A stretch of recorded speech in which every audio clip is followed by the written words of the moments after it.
morning. I hope your day is going well, and I'm glad to have you here. Before I start, I just want to say to everybody here how much I appreciate your class presentations yesterday. I always get a lot of ideas bubbling out in my mind after seeing them and stuff. Very, very high quality presentations, and I thought they were really cool, so thank you. I definitely dig that. Next Monday, when we meet for lab, there's no lab due because we didn't do a lab this week. We will look at the final problem set 6. Quiz 6 will follow, and we'll do the last lab, the Kinetics 2 lab. So it should be pretty chill. Questions? Awesome. We left off on Monday talking about this mechanism. Now, in this example, the reaction we're looking at is iodide reacting with hydrogen peroxide and a little bit of acid, and it makes iodine. Now, all of these chemicals are colorless. Iodine has kind of a dark brown color, so you can kind of tell when the reaction happens, and some water is created in the process. And a lot of reactions are what they call single step. So all the reactants combine at once to make products, good to go. However, when scientists looked at the rate law for this reaction, they didn't find that to be the case. And how they knew it is that if this was all single step, iodide would be second order, H2O2 would be first order, and that's okay, and H plus would be second order. And what you can see here from the rate law is that the only one of those that's legit is H2O2, which is first order.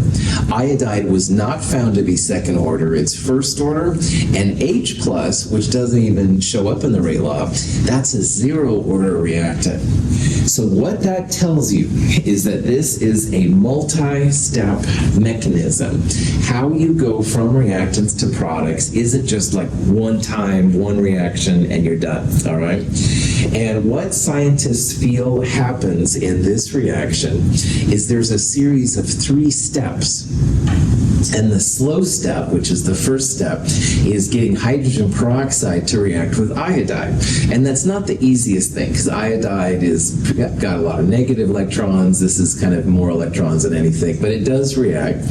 It makes the very unstable hydroiodous acid and hydroxide. And the unstable acid reacts with another iodide to make the iodine that you see. And the 2 hydroxides in the final step are neutralized by the acid to make just water. Now, this is the hardest step to make happen, all right? Chemically, these reactants don't want to come together as much. But once you have this unstable acid, it goes really fast. And anytime you have acid and base, they want to react with each other, as we're going to see, to make water. So on the board here, I drew a possible reaction diagram for this reaction, for this mechanism. First of all, I'm pretty sure that this is exothermic.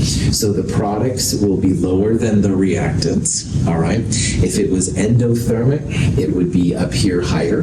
But almost all the time when you have acids and bases coming together, most of the time it's going to be exothermic. That being said, notice I have here what I call 3 humps, all right? And each hump corresponds to one of the steps. So if you had a 4-step mechanism, you'd have 4 steps. And if you had a 2-step mechanism, you'd have 2 steps, et cetera, et cetera. Now, the slow part shows up in the fact that this first step has the highest energy of activation. And energy of activation is the tool that scientists use to describe reactions as fast or slow. Step 2 and step 3 also have small energies of activation, but nowhere as big as the first one. So that means that if this reaction is going to go, you've got to get those chemicals over that first hump, over that first step to make it happen. So slow just means highest, biggest energy of activation. All right, the other 2 have an energy of activation, but they're both pretty small. Once you get over this big one, it's kind of like on a roller coaster. You just get to the end, no problem. So this would account for the rate law because it's the slow step reactants that appear in the rate law.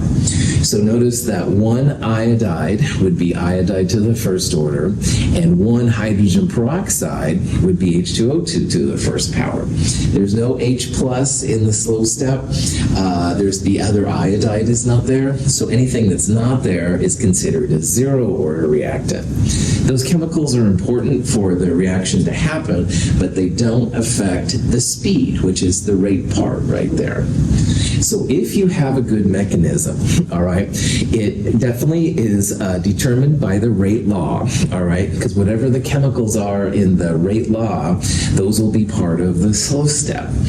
And finally, if you combine all these chemicals together, you'll get this reaction right here. So all the steps of your mechanism must equal the overall reaction. And finally, let's say Evan goes, Russell, you're so full of it, you don't know what you're talking about. And he goes, oh, chemically, and this is a legit thing as a scientist to bring up, all right? Well, as a chemist, if I was really passionate about this, all right, I would try to look for evidence of what's called an intermediate. And an intermediate in a mechanism is a chemical like HOI. It appears and then disappears, all right? So HOI appears at the end of step 1, and it's used up at the beginning of step 2. So HOI is not part of the reactants going to products part. It's like an invisible intermediary, if you will. And the other intermediary in this reaction is hydroxide. All right, 2 hydroxides are created and 2 hydroxides are used up right here. So if I could find evidence of hydroxide or HOI, then I could say, Evan, I think this is legit and stuff like that. So, but if I couldn't, then I should maybe go back to the blackboard and think a little bit. These are the true kind of things that chemists think. By the way, they would find intermediates probably using like laser spectroscopy. Lasers are really good about finding species that are only there for like nanoseconds and stuff like that. So there are ways to detect it. It's not easy, but it is possible.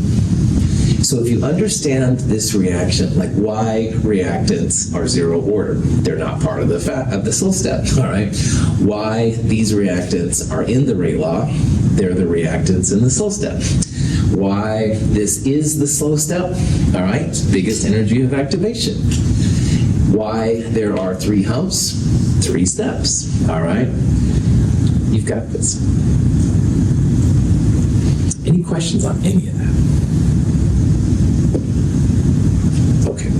So we did this example on Monday too, but I want to do it again. All right, now in this reaction, we have NO2 reacting with NO2, going to NO and NO3 in the first step. And in the second step, NO3 reacts with CO to make NO2 and CO2. Now, I didn't even put it on here because it's not really important, but if you were curious what this reaction is, you could write the 2 steps of the mechanism. So the first one is NO2 and NO2 making NO3 and NO. And step 2, NO3 and CO making CO2 and NO2. So these are the 2 steps of the mechanism. And if you combine them, notice how there's an NO2 as a reactant there and an NO2 as a product there. They will cancel out. NO3 as a product is canceled by NO3 as a reactant, but I can't cancel anything else. So NO2 and CO making CO2 and NO is what this reaction is all about. So, questions on that? Awesome. So the question here is, which of the following rate laws would correspond to this mechanism? All right. And again, if this was a one-step mechanism, all right, rate would equal K times NO2 times CO. All right. But if this is the case, if it's a 2-step mechanism where you'd had 2 humps and not just one, all right, then the slow step reactants would be in your rate law. And in this slow step, you have have two NO2s like smashing together, and there's no CO at all. So the best one here then would be C, because two NO2s coming together would be like NO2 times NO2, or NO2 squared. CO is a zero-order reactant. It doesn't appear in your rate law. So if this is a legit rate law mechanism, then we would expect the rate to equal K times NO2 squared. NO2 would be a second-order reactant. CO would be a zero-order reactant. Notice here how we have NO3 appearing and disappearing like we did in the last example. So NO3 is an intermediate, appearing and disappearing. But you also have the opposite here. You have an NO2 being used up and an NO2 appearing at the end. So NO2 here is acting as a catalyst, and we'll talk about this here in a little bit. A catalyst is something that's used up and recreated at the end. So this is a good example because it shows NO3 as an intermediate. It appears and disappears, but it also shows NO2 as being a catalyst. It's being used up and it's being recreated at the end. So there's only one NO2 actually being used up. This is a self-catalyzed reaction, is what they call it. Questions on that? Okay, so in this reaction, here's the three humps, all right? They drew their third hump higher than I did. That's fine. You'd have to have the values to figure it out. But the important part, again, the first energy of activation much bigger than the second or the third, all right? That's why step one is the slow step. It has the biggest energy of activation. The fastest step in this diagram would be the smallest E sub A. That would be step 2.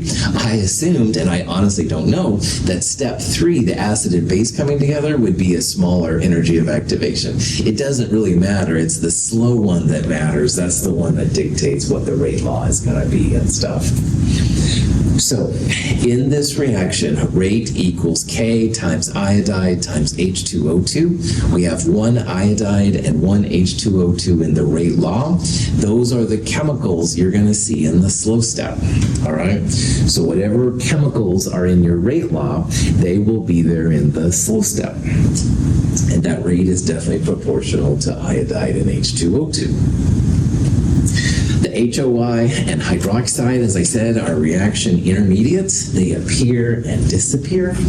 Those are sometimes useful if you have competing scientific groups. If you find your intermediate, then you can say, yes, I think my mechanism is valid. On the other hand, if you don't see it, then you may have to think about another mechanism. Any questions on that? Okay, so here's another example of a type of thing you might run into. Science group A is proposing that when when chloride is pushing out the iodide on CH3I to make CH3Cl and iodide, it's not really exciting here. Anyway, the first group says that the first step is going to be unimolecular, which means one piece is breaking down. So the CH3I is breaking down to this weird CH3 plus and iodide. And then the second step, which is bimolecular, two pieces coming together, is going to make this CH3Cl. But science group number 2 says, no, that doesn't sound right.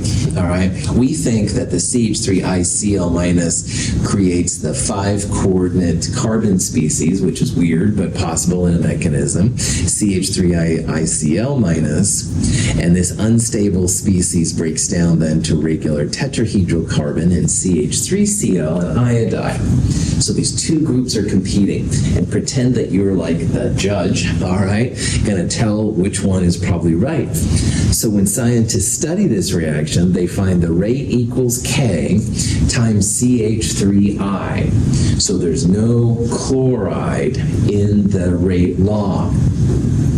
Now, if a chemical doesn't appear in the rate law, but it is a reactant, what would be the order of that chemical?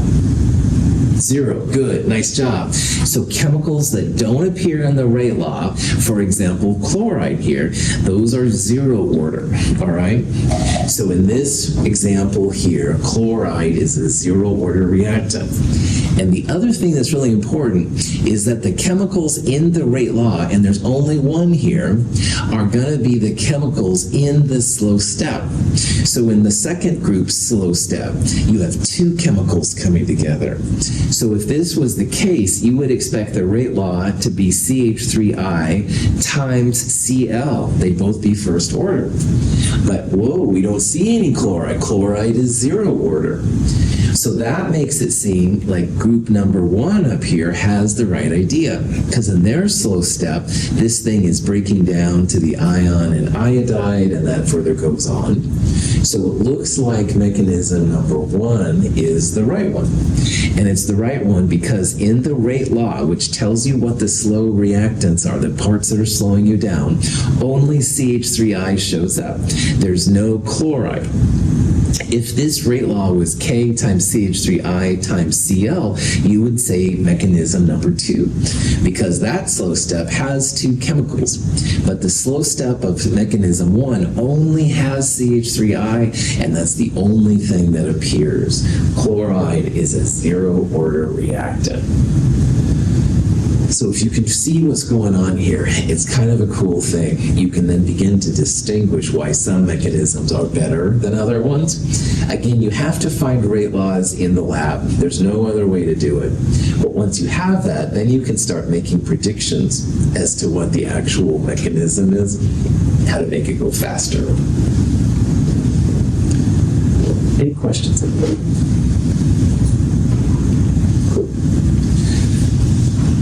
These are just some examples of mechanisms and how they're useful. And in organic chemistry, you can do lots of cool things to predict how reactions are going to go.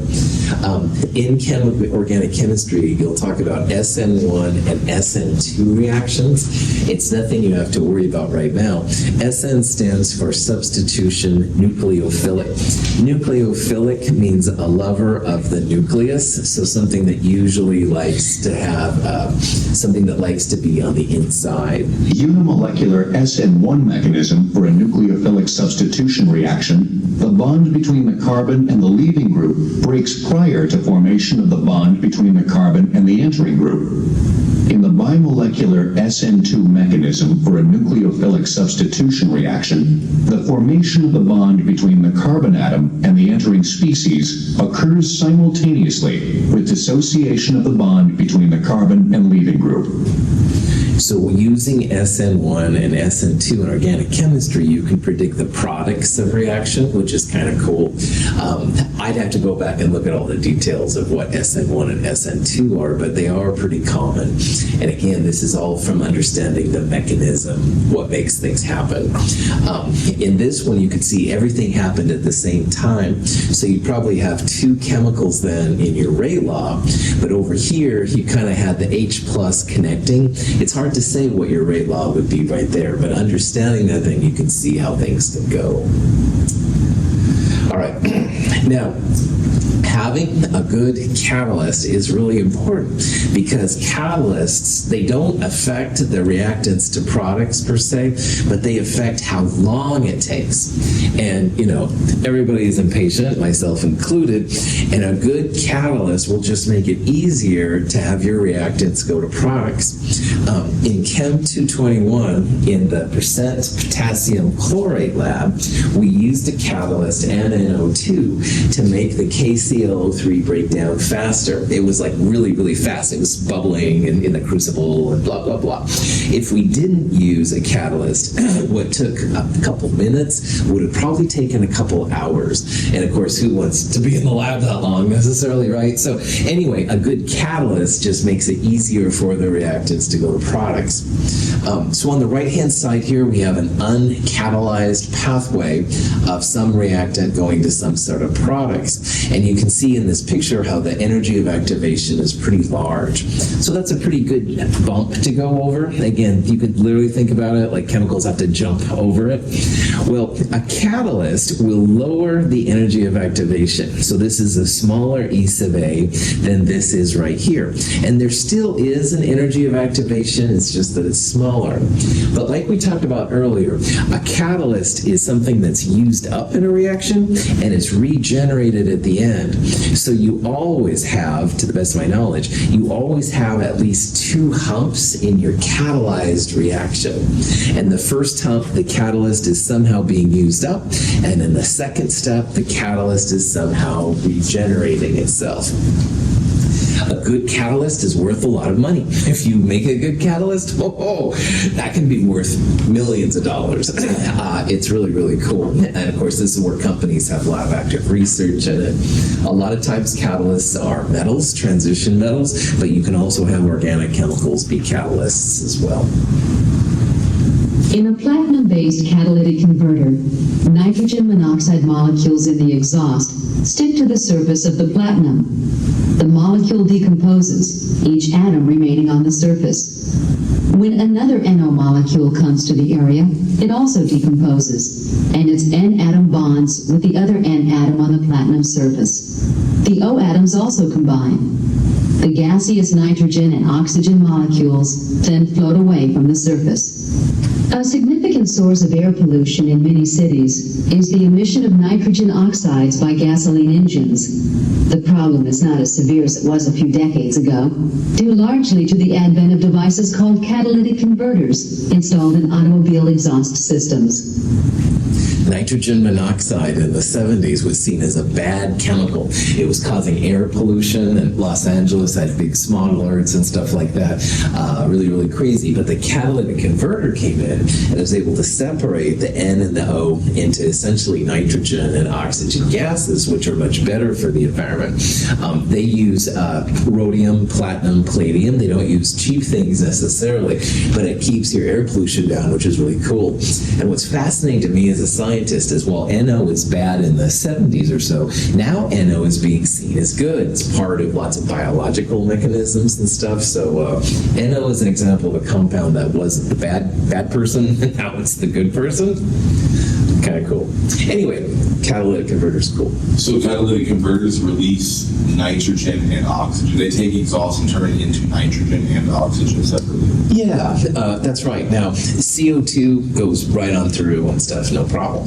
But CO and NO both, and I think to a point NO2, which is another bad one that not as bad as NO, it breaks all of them down into better versions and stuff. Yeah, that's kind of the idea. And honestly, it's probably not marquee like 100%, but it's closer to 90%, which is better than 0%, which is what cars in the 70s had. Cool. Catalyst is also used for making plastics, polymers, for better or worse. Polyethylene is definitely something that is accelerated a lot through the use of some kind of a catalyst. You can make acetic acid, essentially like vinegar, if you will, from methanol and carbon monoxide. But probably the best use of catalyst that we're using right now, all the enzymes in our body are essentially biological catalysts, all right? If they have the ASE ending and stuff, they can really help out for a whole bunch of different reasons. So if you're studying biology and you run across an enzyme, that's Mother Nature helping us out, and those are essentially catalysts. They're used up and they come back again to do it again and again and again. Hydrogen peroxide in water decomposes slowly at room temperature. In the presence of manganese dioxide, however, the decomposition occurs much more rapidly. The reaction produces oxygen and water.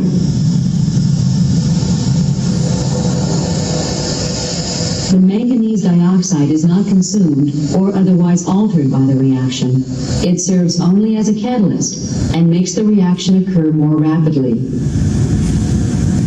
So if you buy hydrogen peroxide at the store, it comes in a brown bottle. You're supposed to store it in the refrigerator. The brown bottle keeps the light from getting in, breaking it down.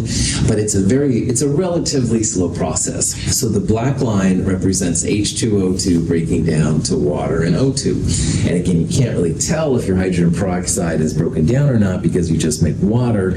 Both of those are liquids. They're both clear. You can't really tell, but that's what happens. If you add manganese 4 oxide, manganese dioxide, then this acts as a catalyst, all right? And I don't know exactly what happens, but you can notice it's a 2-step. So in the first step, the MnO2 is used up, and in the second step, it's recreated. I would guess here that manganese 4 is turned into manganese 2 at that point, and the manganese 2 is somehow re-brought out to manganese 4. But I don't know.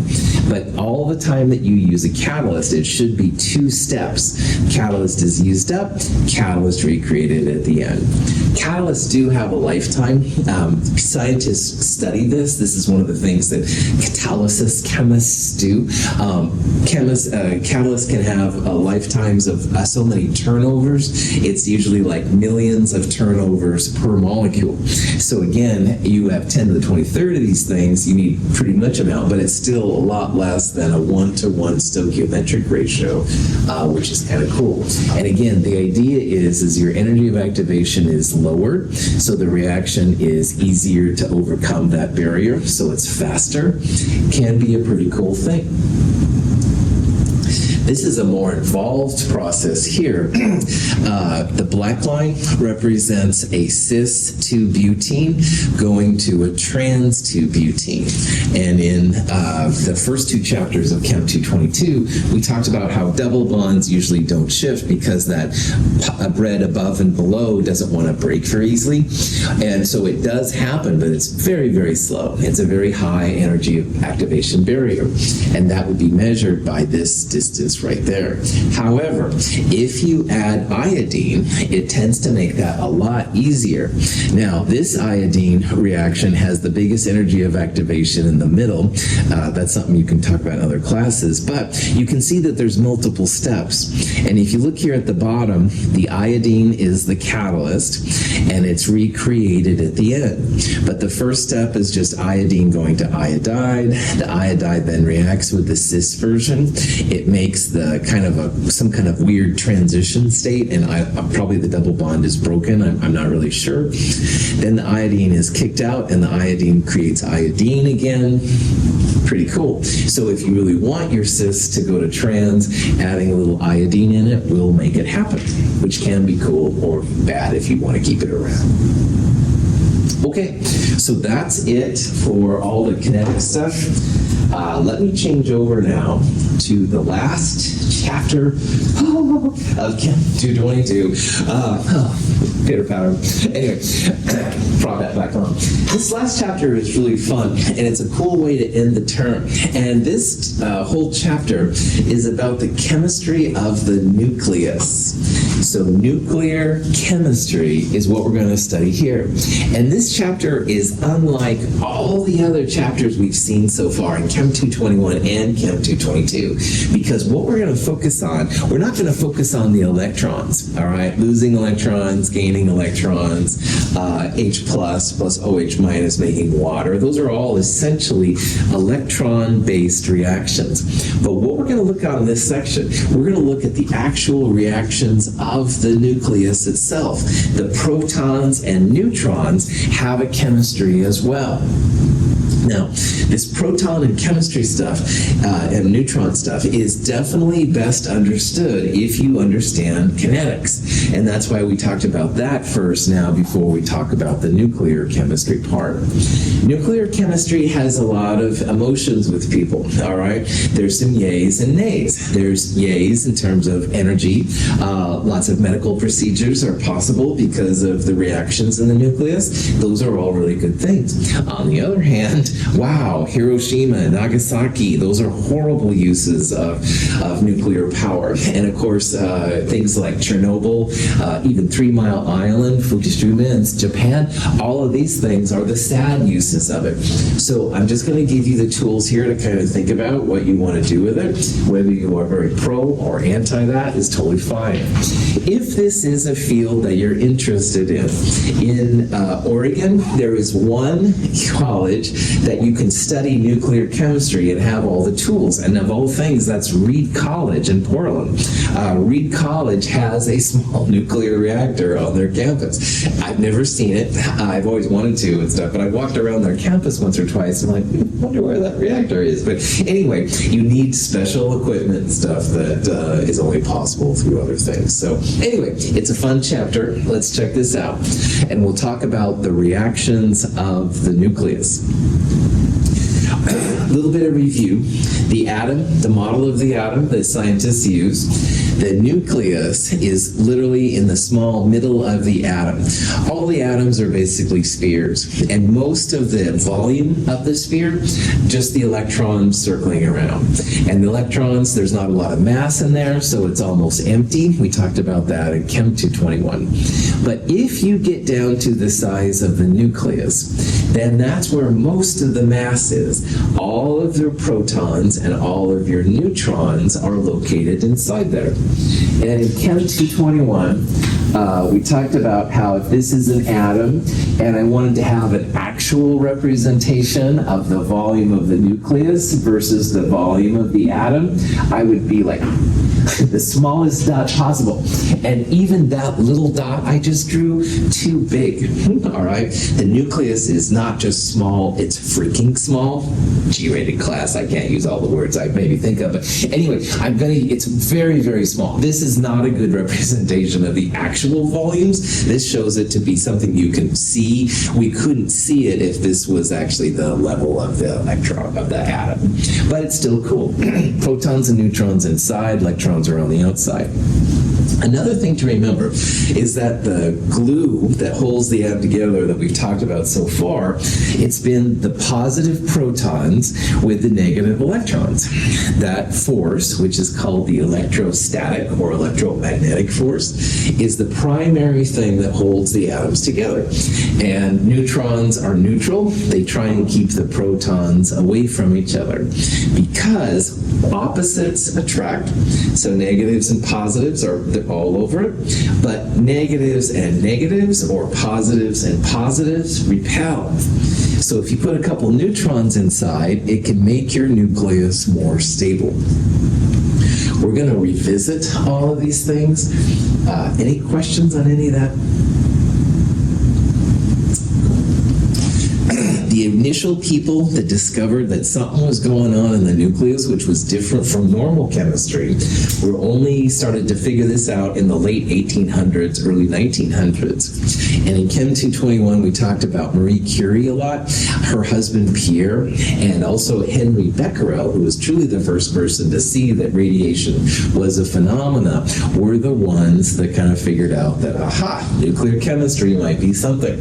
They really didn't understand what was happening. They had some photographic plates that were exposed by radiation. It took them a while to understand it. Becquerel was the one that came up with radiation because rays came from his sample and exposed the photographic plates. But Marie Curie really took care of business and did some cool things. However, this stuff is really powerful, so if you ever do decide to study nuclear chemistry, make sure you wear your lead-based underwear, shall we say. Anyway, another thing from Chemistry 221 that's going to help us is to talk about atomic number and mass number. Now, on the periodic table, all the elements have, at the very least, the symbol for the element, so Al is aluminum. It has a whole number, which is the atomic number, and it has a number with lots of sig figs usually, which is the atomic weight or molar mass. And we're going to focus a lot now in this section on the atomic number. It gets the symbol Z, and the atomic number is equal to the number of protons in the nucleus. So all aluminum atoms have 13 protons. And if you have an atom with 13 protons, it's going to be aluminum. If you take away a proton, it then has 12 protons. It would be magnesium. If you add a proton to aluminum, it has 14 protons, then it would become silicon. So if you change that atomic number, that number of protons, you literally change the element itself. And along with that, the mass numbers change for the different elements of a particular species. So we talked in Chem 221 about boron as an example. Now boron has 5 protons, the atomic number, and a lot of times you'll end up with what's called boron 10. 10, which is either a -10 or a superscript on the upper left-hand side, that's called the mass number. And the mass number equals number of protons plus number of neutrons. So Emery asks me, how many neutrons does boron 10 have? I would take that 10, subtract the atomic number, which you can look up on the periodic table. 10 minus 5, 5 neutrons. And I don't know, Atu asks me how many neutrons are in boron 11. No problem. It would be an 11 up there, 11 minus 5, because all boron has 5 protons.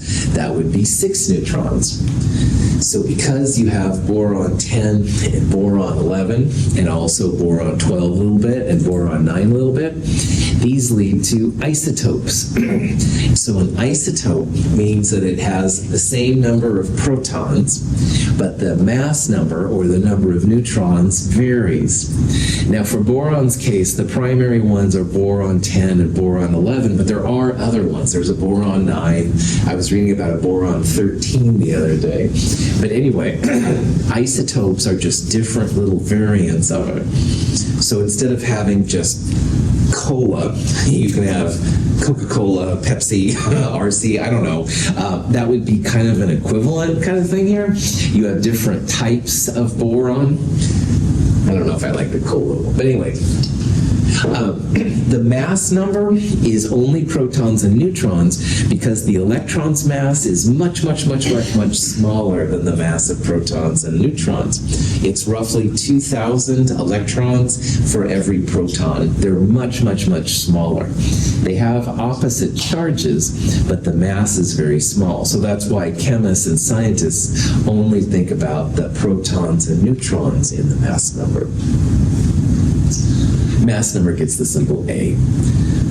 Questions? Any of this kind of stuff? Okay. So here's a question we have that's from Chem 221, but it's a good reminder. Copper has 2 primary isotopes, copper 63 and copper 65. Now remember that copper on the periodic table is number 29, so that's 29 protons. So both of these have 29 protons. It's the number of neutrons which varies. Copper 65 has more neutrons than copper 63. And if you wanted to calculate the number, you'd go like 65 minus 29 to find neutrons, etc., etc. But this question is about, it says, which isotope is more abundant? And to answer this question, you can use the atomic mass or the molar mass of the element. In copper, if you look on these periodic tables, 63.546. And in Chem 221, we talked briefly about how you can have like a number line. 65, 63 would be the numbers on the number line, and 64 would be in the middle. And 63.546 would be about halfway between 63 and 64. And this is the average of all the copper atoms. This is closer on the number line to copper 63. So we would say that copper 63 is more abundant because the molar mass is closer to 63 than it is to 65. If it was roughly 50%, this number would be about 64, but it's a lot less than 64, so that's why 63 is more abundant. Questions on that? Okay. In the nuclear world, we're going to see some weird, unusual particles that we haven't seen before. They're not really weird or unusual, but they're weird and unusual for us, okay? So I need to go through these real fast and show you kind of things that we're going to talk about. And if you look at all these symbols here on the left, most of them have like an upper left and a lower left. And it's important to remember that the lower left should represent number of protons, and the upper left will be the mass number of protons plus neutrons. But there are some exceptions, and we'll go through these here as we go through. Now, the first weird particle we're going to look at is called the alpha particle. And an alpha particle is essentially a super high energy helium nucleus. Now, if Manuel and I are at a birthday party, and I wanted to try and make Manuel think I was cool, I might take a helium balloon and then I talk like a chipmunk, right? And you've heard people do this, and I don't recommend it, but it's kind of fun, all right? But no, don't do it. Just do as I say, not as I do. Anyway, alpha particles are a lot different. If this was a big balloon of alpha particles and I did that, I'd be dead, all right? So this isn't your mother's helium, all right? This is like a wild, high-energy kind of helium that you want to make sure is very well protected. Very, very powerful stuff. So alpha particles are like super high energy helium molecules, but this isn't helium you want to mess around with. This is real dangerous stuff. So if we talk about an alpha particle, we'll write it, and I'll write it, in one of these two ways, and I go back and forth on them. First of all is the classic helium-4 way. So again, lower left corner is the number of protons, helium's 2. Upper left-hand corner is the mass number. Now, more often than not, helium is helium-4. There is helium-3, but helium-4 is more common, so usually it's helium-4.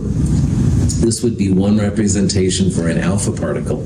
However, sometimes scientists like to designate the helium that you could, in theory, suck at a birthday party versus an actual high-energy radioactive particle. This is the lowercase symbol for alpha in the Greek alphabet. So it's like an alpha there with the same numbers outside.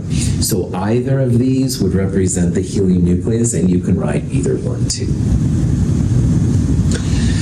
A beta particle is essentially a supercharged electron, and we've been dealing with electrons since the first days of Chem 221. But just like with helium, this is not your normal electron. This is not the electron you want to have your chlorine go to chloride or something like that. Very, very high energy, dangerous, very dangerous. Now, the symbolism is a little bit weird. There are no protons or neutrons, so the upper left-hand corner is 0. And the lower left-hand number gets a -1. And I'm going to just ask you to take a leap of faith with me. I'll explain why this is -1 in a little bit. But for right now, if you see this 0, -1, that's a beta particle.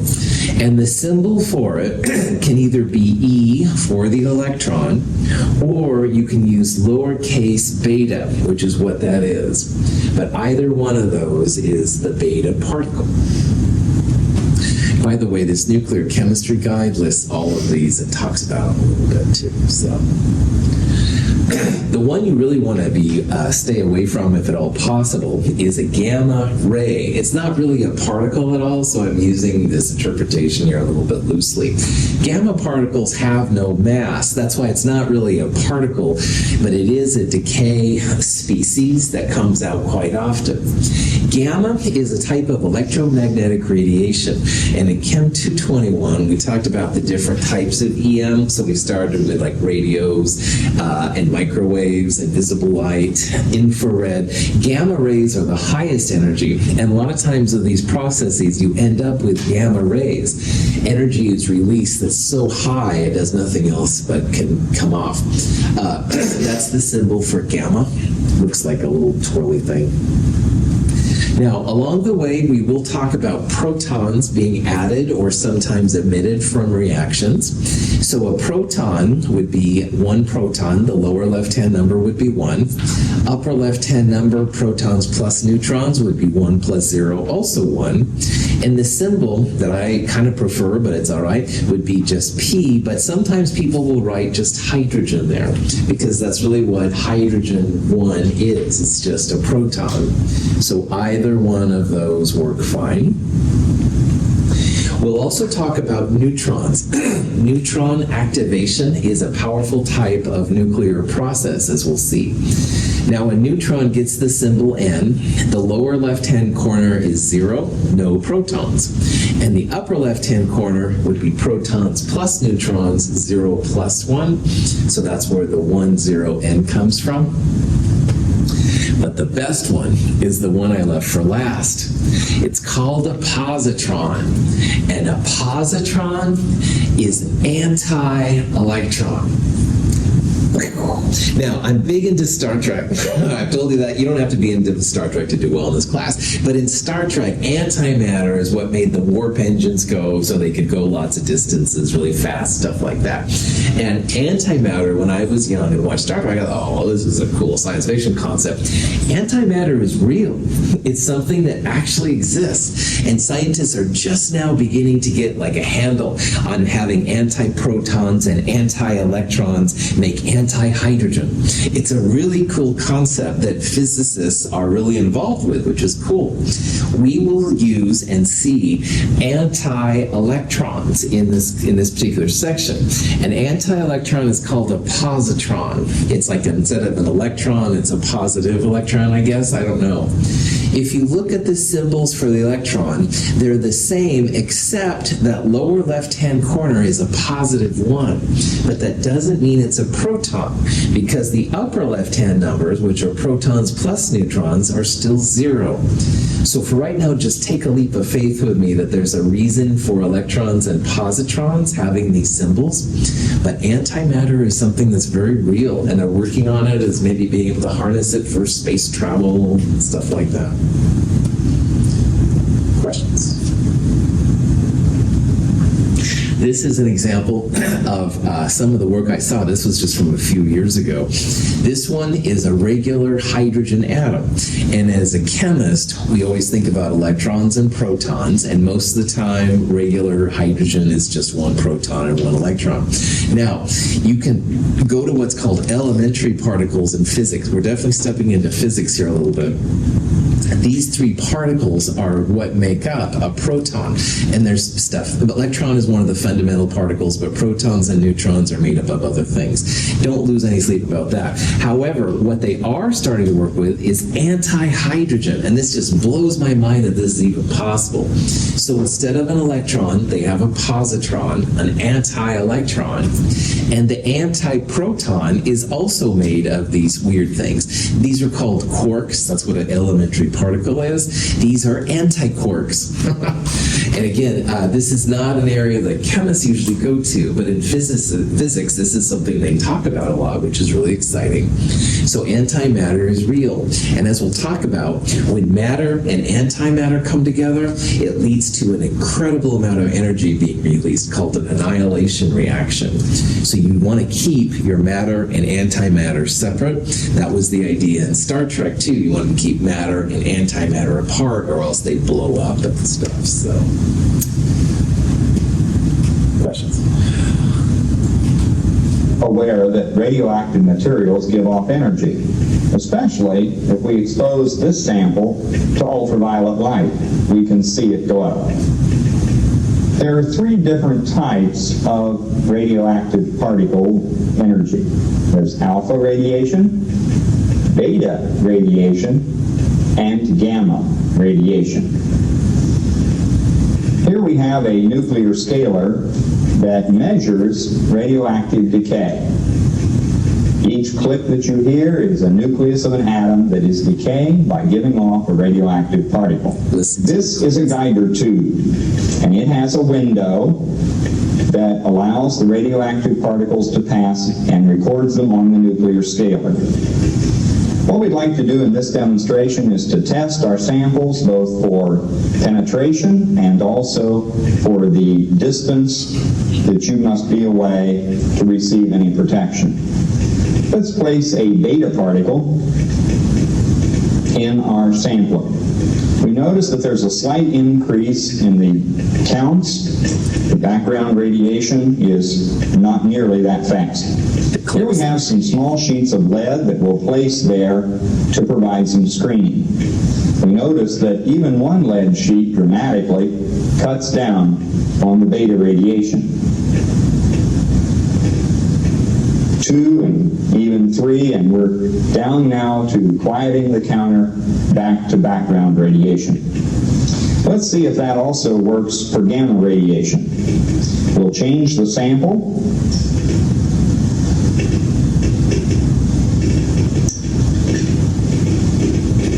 Listen to the clicks.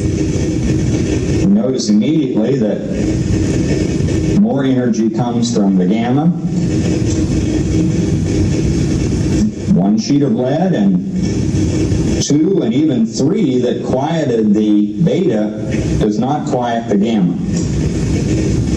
We can add even a 4th.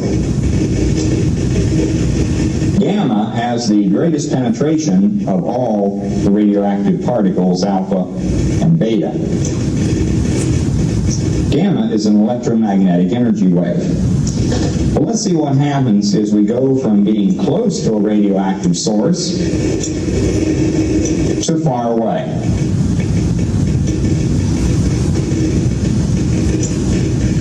We notice that the amount of radioactivity is greatly decreased by distance.